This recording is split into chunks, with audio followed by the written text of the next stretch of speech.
vamos a entrar en materia, un tema que nos encanta, y para eso nos acompaña en nuestro segmento de rehabilitación Israel Zúñiga. Hoy vamos a hablar de cuidando al cuidador.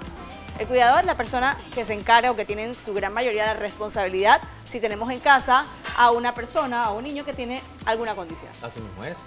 Mira, cuidar puede ser una de las actividades más satisfactorias y enriquecedoras para cualquier individuo, pero ello conlleva muchas responsabilidades, sí, y trae como consecuencia incluso hasta pérdida de roles o algunas disfunciones en la parte psicológica del individuo que cuida, en la parte física y en la parte social. Entonces hoy vamos a hablar acerca de eso también. ¿Por qué es tan importante que la persona que tiene a cargo esa responsabilidad de una persona que tiene alguna condición esté bien en todos los sentidos? Todo individuo, independientemente de cuál sea su ocupación, su hábito normal o sus roles, debe en teoría mantener un equilibrio normal para poder estar en paz consigo mismo, con las personas que lo rodean y con las personas que están más allá de los que lo rodean habitualmente. Entonces, imaginemos a un familiar que tiene a una persona con una discapacidad física, pero con un grado de cognición lo suficientemente necesario como para convivir. Es decir, en pocas palabras, alguien que tiene una discapacidad física, pero su inteligencia está bien. Okay. Si la persona que le cuida no tiene esa estabilidad emocional, en algún momento puede llegar a tener esa fatiga emocional y ese cansancio que le va a salir con una mala palabra a esta persona que está cuidando. Claro. Y no necesariamente significa que la detesta o que no la quiere, claro, sino que hay momentos en los que la persona se puede agobiar. Se preguntará, pero ¿cómo una madre va a poder cansarse de un hijo, del esposo, o un hijo cansarse de su padre o de un hermano si son la misma sangre? Puede ocurrir. Claro que puede ocurrir. Hay una fatiga mental. Hay una fatiga mental, una fatiga emocional, una fatiga social, una fatiga física. Y cuando cada una de estos componentes se van a ver afectados, la persona va a empezar a somatizar, porque claro, si tenemos una afección en la parte emocional, ¿qué pasa cuando emocionalmente no nos sentimos competentes? Vamos a ir manifestando en otras partes. Socialmente claro, sí, nos vamos a restringir. Si socialmente nos restringimos, también probablemente no vamos a salir. Y adicional a eso, entonces nos vamos a sentir frustrados porque no salimos. Nuestra parte física, el estar levantando, movilizando a una persona, por mucho que lo querramos, va a traer una consecuencia a nivel físico, y eso no lo quita nadie. Siempre hay un componente emocional, y también hablo del entorno familiar cuando hay una persona con una condición e integras a un nuevo miembro que es un cuidador, o de repente una de las personas que ya forma parte de la familia se vuelve el cuidador de esta persona. Es muy difícil también cuando tienes una persona que entra a vivir en tu círculo familiar o en tu casa, pues convivir, porque obviamente, como quien dice, todo el mundo tiene sus trapos en su casa, y tu hermano es tu hermano, y tu mamá es tu mamá, y tu hermana es tu hermana, y así. Pero cuando esta tercera persona vive en tu casa, y va a tener también que tener sus momentos de esparcimiento dentro de su entorno laboral, que los tiene cualquier persona que trabaja, ¿cómo hacemos? Porque muchas veces eso trae roce, y obviamente esas pequeñas cositas con el tiempo se van volviendo incómodas. ¿Qué cosas aconsejas tú como especialista para procurarle a esta persona que es el cuidador? Cuando tenemos un ambiente en el cual está el paciente o el usuario, porque sería el usuario, y está el cuidador, que puede ser un familiar, que en la mayoría de los casos es un familiar, va a traer toda la connotación en cuanto a ese familiar, ¿verdad? Luego mencionas el caso en que entra una tercera persona. Esa tercera persona debe de ser el aliciente o la descarga para que ese cuidador, que permanece las 24 horas del día al cuidado de ese individuo, tenga sus momentos de esparcimiento. Asimismo, esa nueva o tercera persona que entra a este círculo, ¿no? Va a tener también sus momentos de necesidad.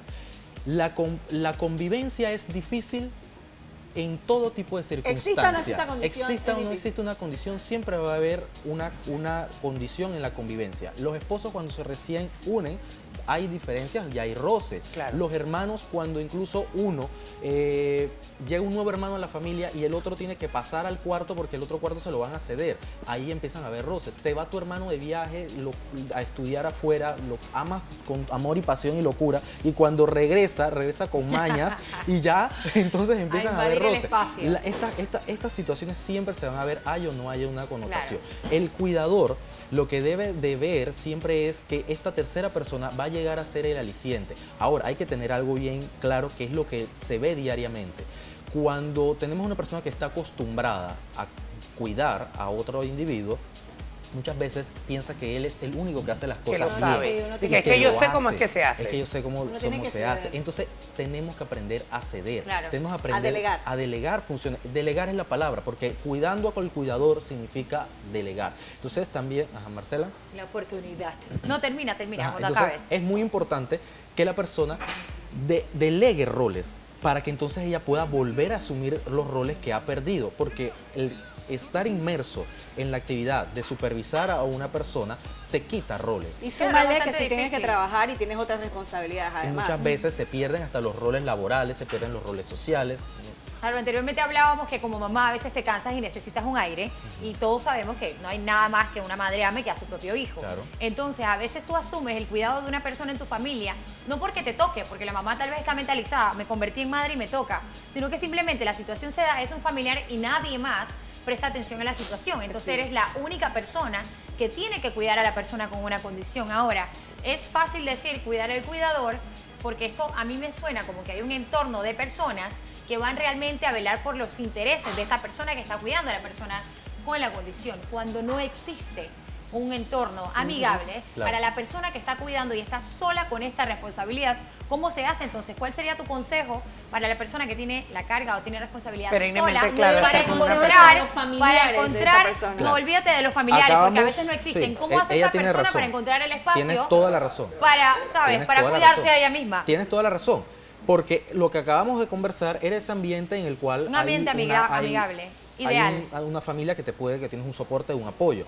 Vemos mucho en los casos de adultos mayores en los cuales están los dos abuelitos, que el esposo cae enfermo y es la esposa la que se tiene que cuidar. Y como dice el dicho, ¿cómo es posible que una madre pueda criar a 8 hijos y 8 hijos no puedan hacerse Se cargo pierden. de una madre? Totalmente. Entonces, esa es la gran realidad que se vive en nuestras sociedades. Ahora, el individuo tiene que, es ahí que no haya perdido roles o que trate de buscar la interacción social, porque es fácil decir, ok, la familia no lo apoya, pero están los vecinos también, están los grupos Claro. de apoyo, Los amigos. los amigos. Entonces, esa vecina a la que tú le tienes la confianza de pedirle una taza de azúcar, bueno, también, oye, ¿tú crees que tú me puedas ayudar por una hora que voy a salir a hacer las cosas? Mira, el individuo que a veces tiene la responsabilidad de supervisar a otra persona, hasta el ir al súper, el ir a pagar las Todos. cuentas, cuando va a hacer Qué estas relajante. cosas, es un factor de estrés, porque está hasta sus propias citas. Porque el tema de hoy es sumamente relevante, porque muchas veces esa persona adulta mayor es hipertensa, es diabética, sufre de muchas otras condiciones y solamente se enfoca en cuidar a aquella persona y no va ni siquiera a sus citas de Y te control. digo algo, descuida cuando y la descuida persona- su salud. Cuando la Su persona salud. está delicada a veces, y lo digo por experiencias personales y casos que he visto, tú no puedes dejar a la persona sola. Entonces, si no tienes el apoyo, ¿cómo vas y haces todo el montón de cosas que tienes que hacer en un día si no puedes dejar a la persona sola, ¿sabes? También hay Y es algo difícil importante. todo lo que has dicho, Hay algo hacer importante. socializar y todo lo demás. Cuando la persona supervisa o cuida a otro, tiene que saber decir no. No a exigencias irreales. Porque muchas veces tenemos a este paciente, a este usuario que está en casa y hace exigencias más allá de lo normales. Común. El control remoto lo tiene aquí, por dar un ejemplo. O el vaso de agua se lo ponen allí. Y Erika, el vaso de agua.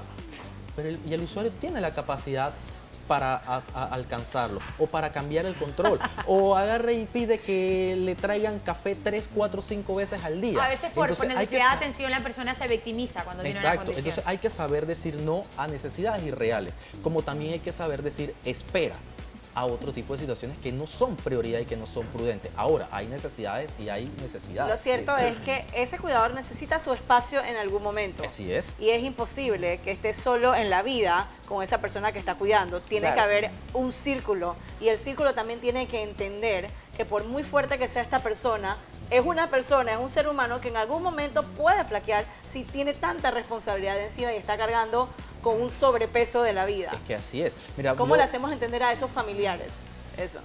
Mira, hay muchas formas, bueno, legal hay muchas formas.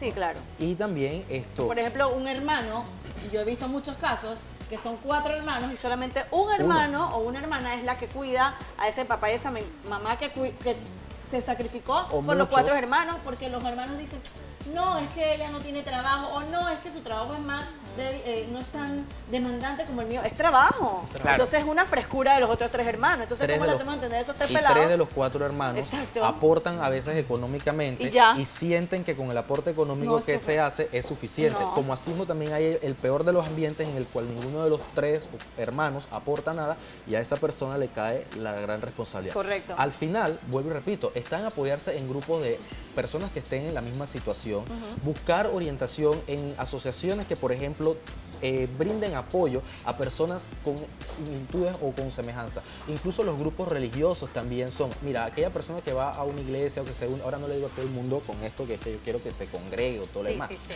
pero muchas veces, ¿no? Porque no quiero Sí, sí, tampoco sí, es verdad. no quiero irrespetar porque muchas personas pues no, Pues no les practican gusta. ninguna religión, Entonces, pero por ejemplo, en grupos religiosos hay otros que están en la misma circunstancia o que han tenido o han pasado por esta circunstancia y ya perdieron a su esposo o perdieron a su Claro. esposa y dicen, bueno, ¿sabes qué? Yo hoy, para que tú puedas hacer todos tus mandados, yo voy a ir a cuidar a tu familiar. Entonces, aceptar que esa ayuda entre a casa también, porque muchas veces no aceptamos que Y la hay, ayuda y hay entre que a pedir casa. la ayuda. Y hay Hay que saber pedir reclamar. ayuda y hay que saber pedir ayuda y saber recibirla también. Total. Porque Exacto. mucha El gente que dice no que, clama- ay, bueno, pero ayúdame, pero es que, ay, no, pero esto es que me estás demorando. No, no, no. Si esa persona te va a ayudar, deja que esa persona te ayude dentro de sus posibilidades y de la manera en la que esa persona te pueda ayudar. Así mismo es. Entonces hay que saber clamar y pedir. Entonces hay que ser Tú receptivo. pide. Pide, ayuda. como dice mi Vamos, amiga entonces. Cibeles de Freitas, pide. Vamos a, Pide entonces, ayuda. como quien dice, a retomar esos pasitos. Primero necesitas tu espacio personal, Claro, necesitas pedir ayuda. así es. Delegar. Tienes que ser consciente Delegar. que Y tienes delegar la es lo más oportunidad de importante. delegar. Si tienes a alguien que te pueda ayudar o colaborar, acepta la ayuda, delega funciones y pide ayuda. Y aprende también a reconocer los síntomas de alerta y los signos de Ay, alerta, gracias, eso que es son importante. cansancio, fatiga y estrés. Sí. Claro. Totalmente. Y no Eso es alarmarte por importante. cada necesidad que la persona te manifieste. Así Eso es. también es muy importante. Tienes Gracias, que Israel. tener, ¿sabes? Un balance. Hay que tener un Siempre equilibrio en la vida. Un equilibrio. Y eso es importantísimo, tomar el tiempo. Y tú sabes, el cuidador sabe cuando ya no da más. Y tú tienes Además que que un desconectar un rato, cuidador no es malo. que no esté conectado con la actividad por todos estos síntomas que va a atender mal a la persona también. Sí, va a estar frustrada también. Israel, muchísimas gracias por estar con nosotros y compartir esta información. Estoy seguro que hay gente en la casa que se quiere conectar contigo. Bueno, mis redes sociales @IsraelZúñiga04 y mi teléfono 64430068 para cualquier pregunta, consulta, sugerencia, siempre a la orden.